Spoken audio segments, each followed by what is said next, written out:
ఆలేరు తహసీల్దార్ కార్యాలయంలో ఏసీపీ అధికారులు దాడులు నిర్వహించారు. జీపీఓ ఆర్ఐలను అదుపులోకి తీసుకుని విచారిస్తున్నారు. ఆలేరు తహసీల్దార్ కార్యాలయంలో సోమవారం ఏసీపీ అధికారులు దాడులు నిర్వహించారు. కొలనుపాక రెవెన్యూ పరిధిలోని ధర్మారెడ్డిగూడెం గ్రామానికి చెందిన బుడిగ మహేష్ కు తన తండ్రి ద్వారా సంక్రమించిన భూమిని తండ్రి మరణ అనంతరం ఫౌతి చేయాల్సి ఉంది. ఈ ప్రక్రియ కోసం జీపీఓ అహ్మద్, ఆర్ఐ పూర్ణచంద్రరావు 20,000 రూపాయల లంచం డిమాండ్ చేసినట్లు బాధితులు ఆరోపించారు. అంత మొత్తం ఇవ్వలేనని మహేష్ చెప్పడంతో 14,000 తప్పనిసరిగా ఇవ్వాలని అధికారులు డిమాండ్ చేసినట్లు సమాచారం. దీంతో బాధితుడు ఏసీపీ అధికారులను ఆశ్రయించారు. శుక్రవారం ఫిర్యాదు అందిన అనంతరం ఏసీపీ అధికారులు 2 రోజుల పాటు నిఘా పెట్టి పక్కా సమాచారంతో సోమవారం ఆలేరు తహసీల్దార్ కార్యాలయంలో దాడులు నిర్వహించినట్లు తెలుస్తోంది. ఈ దాడుల్లో జీపీఓ అహ్మద్, ఆర్ఐ పూర్ణచంద్రరావును ఏసీపీ అధికారులు అదుపులోకి తీసుకుని విచారిస్తున్నట్లు బాధితుడు తెలిపారు. ఈ నెల లాస్ట్ వీక్లో ఆలేరు మండలానికి సంబంధించిన ఒక వ్యక్తి, అంటే ఆయన పేరు రివీల్ చేయలేదు, చేయటం లేదు, ఏసీబీ నల్గొండ రేంజ్కి వచ్చి ఒక కంప్లైంట్ ఇచ్చాడు. అందులో ఏముంది అంటే వాళ్ళ ఫాదర్కు 8 ఎకరాల ల్యాండ్ ఉంది.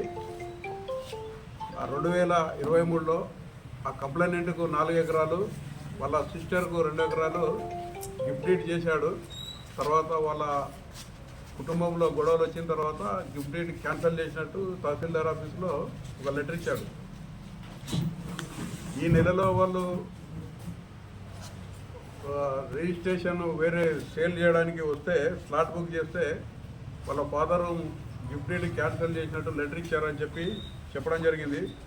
తర్వాత కంప్లైంట్ మా ఫాదరు 2025లో చనిపోయాడు కాబట్టి అది రిజిస్ట్రేషన్ చేయాలని రిక్వెస్ట్ చేస్తే ఆ తహసీల్దార్ ఆఫీసులో ఈ RI Purnachander and GPO Sheikh Ahmed వాళ్ళకి పిటిషన్ ఇంట్రెస్ట్ చేసి ఎంక్వైరీ రిపోర్ట్ సబ్మిట్ చేయమని ఎంఆర్ఓ గారు చెప్పారు.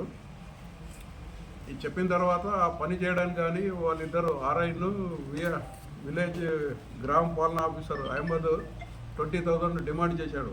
ఆ డిమాండ్ చేసిన 20,000 కంప్లైంట్కి ఇవ్వడం ఇష్టం లేక ఏసీబీ ఆఫీసులో కంప్లైంట్ చేస్తే ఆ కంప్లైంట్పై మేము వెరిఫై చేసిన తర్వాత ఆడియో వీడియో ఎవిడెన్స్ కలెక్ట్ చేసి కేసు రిజిస్టర్ చేసిన తర్వాత ఈరోజు ట్రాప్లో భాగంగా నల్గొండ నుంచి ఆలేరు వచ్చి కంప్లైంట్ ద్వారా ఎవరైతే షేక్ అహ్మద్ గ్రామ పాలనా ఆఫీసర్, తర్వాత ఆర్ఐ పూర్ణచంద్రలు డిమాండ్ చేసిన 14,000 తీసుకొని ఈ ఆఫీసు ప్రొమిసెస్లో ఆర్ఐ ఎవరు మన పూర్ణచందర్ షేక్ అహ్మద్ ద్వారా డబ్బులు తీసుకునేటప్పుడు ఏసీబీ టీం నల్గొండ అతన్ని రెడ్ హ్యాండెడ్గా పట్టుకున్నారు. షేక్ అహ్మద్తో పాటు ఆర్ఐ గారిని కూడా కస్టడీలోకి తీసుకొని ఆ 14,000 వాళ్ళ దగ్గర నుంచి రికవరీ చేయడం జరిగింది. ఆ ఇద్దరిని కస్టడీలో తీసుకొని ఆఫీసులో రికార్డ్స్ వెరిఫై చేస్తున్నాము. ఆ ఎక్స్ప్లెనేషన్ గురించి పై అధికారి అనగా తహసీల్దార్ గారు కూడా విచారణ చేయడం జరుగుతుంది. దీంతోపాటు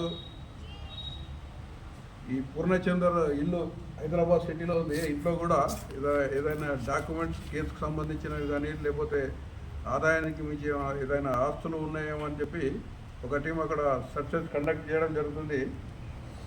కాబట్టి ఇద్దరిని కస్టడీలోకి తీసుకొని రేపు నాంపల్లి కోర్టులో ప్రొడ్యూస్ చేయడం జరుగుతుంది.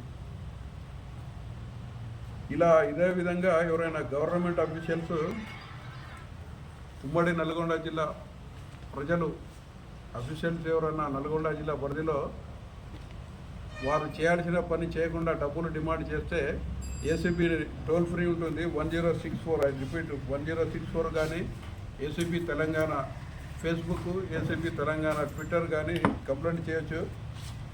ఆ విధంగా చేసిన కంప్లైంట్పై మేము విచారణ చేసి ఎవరైతే దరఖాస్తు ఇస్తారో వాళ్ళ వివరాలు గోప్యంగా ఉంచి ఆ సరి అయినదైతే ఆ కంప్లైంట్ పైన యాక్షన్ తీసుకోవడం జరుగుతుంది. Okay, thank you. మాది ధర్మారెడ్డిగూడెం విలేజ్. మాది కులంపాక గ్రామ శివారులో మాకు 8 ఎకరాలన్నర భూమి ఉన్నది. ఆ భూమి గతంలో మా నాన్న అక్కకు నాకు గిఫ్ట్ డీడ్ ద్వారా అక్కకు 2 ఎకరాలు, నాకు 4 ఎకరాలన్నర రిజిస్ట్రేషన్ చేసిండు. చేసిన తర్వాత అప్పుల ఇబ్బందుల వల్ల మా నాన్న నన్ను చూస్తలేరు మా పిల్లలు అని చెప్పి ఇక్కడ నేను చేసిన గిఫ్ట్ డీడ్ రిజిస్ట్రేషన్ క్యాన్సిల్ చేసి మళ్ళీ నాకే వేయాలని ఒక పిటిషన్ ఇచ్చిపోయినారు.